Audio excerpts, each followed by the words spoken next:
18 months ago, when I began this governance series, AI governance meant councils, policies, and frameworks.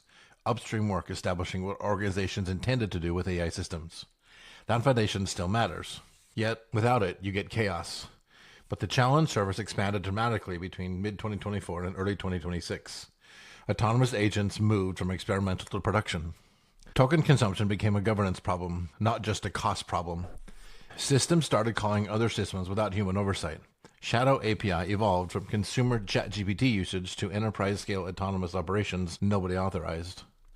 Regulatory frameworks moved from guidance documents to enforcement actions with real penalties. The EU AI Act went live. Sector-specific requirements hardened in financial services, healthcare, and government contracting. Production incidents taught expensive lessons about what happens when the execution boundaries fail. The technical patterns that work now for governing AI at scale look different than what worked when this series started. This article surveys what changed. The articles that follow show how to build governance that works in 2026 rather than 2024 theory. This is the Governance Landscape Shift, Governance, Part 13. What changed between late 2024 and early 2026 while you were building upstream frameworks?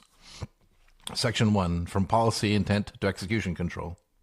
The fundamental shift in AI governance is the recognition that policy frameworks alone do not prevent disasters. Organizations learned this through production failures, regulatory audits, and expensive incidents that exposed the gap between what governance said should happen and what systems actually did.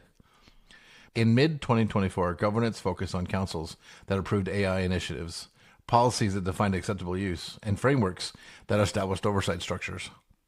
Those remain necessary, but they proved insufficient the moment autonomous systems started making consequential decisions without human review at the commitment point. The execution boundary emerged at the critical layer. No policy describing what systems should do, not logs documenting what systems did, enforcement mechanisms that answer whether a system has the right to act before consequence occurs.